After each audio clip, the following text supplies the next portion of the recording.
प्रसिद्ध महिला क्रिकेटपटू स्मृती मानधनाच्या खासगी आयुष्यामुळे काही दिवसांपासून जोरदार चर्चा सुरू आहेत. भर मांडवात लग्न मोडल्याची माहिती समोर आल्यानंतर आता संगीतकार आणि दिग्दर्शक पलाश मुच्छलच्या अडचणी वाढल्यात. सांगलीमध्ये त्याच्या विरोधात आर्थिक फसवणुकीची तक्रार दाखल करण्यात आली आहे. ही तक्रार कोणी दाखल केली आणि त्यामागचं कारण काय, चला जाणून घेऊयात. स्मृती आणि पलाश यांच्या नात्याबद्दल त्यांच्या जिवलग लोकांना माहीत होते आणि सर्वांचेच पलाश सोबत चांगले संबंध झाले होते. यामध्ये स्मृती हिचा बालमित्र विज्ञान माने आणि पलाश यांचेही चांगले संबंध निर्माण झाले.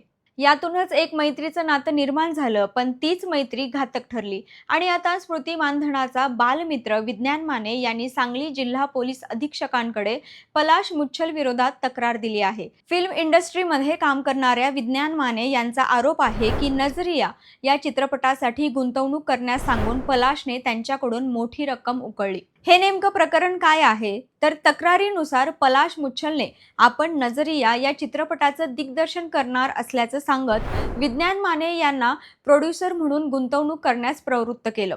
OTT प्लॅटफॉर्मवर चित्रपट प्रदर्शित झाल्यानंतर 25 लाखांच्या गुंतवणुकीवर 12 लाखांपर्यंत मोबदला मिळेल असं आश्वासन देण्यात आल्याचा दावा करण्यात आला आहे.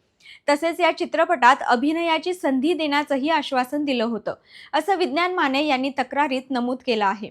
मात्र वेळोवेळी एकूण 40 लाख रुपये घेतल्यानंतरही कोणतीही परतफेड न झाल्याने आपली आर्थिक फसवणूक झाल्याचा आरोप त्यांनी केला आहे. या प्रकरणात विज्ञान माने यांनी पलाश मुच्छल यांच्या विरोधात IPC कलम 406 आणि 420 अंतर्गत तक्रार दिली आहे. मात्र पोलीस अधीक्षक कार्यालयाकडून सध्या केवळ तक्रार प्राप्त झाली असून अद्याप गुन्हा दाखल झालेला नाही, अशी माहिती देण्यात आली आहे.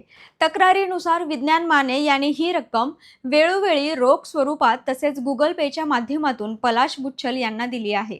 या व्यवहारांचे पुरावेही तक्रारीसोबत जोडण्यात आले आहेत. मात्र संबंधित चित्रपटाचे काम पूर्ण झाले नाही. त्यानंतर विज्ञान माने यांनी आपली गुंतवणूक परत मागितली असता पलाश मुच्छल याने वेळ काढूपणा करत सतत नवे वायदे दिले. पुढे पलाश मुच्छल याने विज्ञान माने यांचे फोन उचलणे टाळण्यास सुरुवात केली आणि अखेरीस त्यांचा मोबाईल नंबरही ब्लॉक केल्याचा आरोप करण्यात आला आहे. दीर्घकाळ प्रतीक्षा करूनही पैसे न मिळाल्याने अखेर विज्ञान माने यांनी सांगली जिल्हा पोलीस अधीक्षकांकडे आर्थिक फसवणूक झाल्याची अधिकृत तक्रार केली आहे. या प्रकरणी आपल्याला न्याय मिळावा अशी मागणी तक्रारदार विज्ञान माने यांनी केली.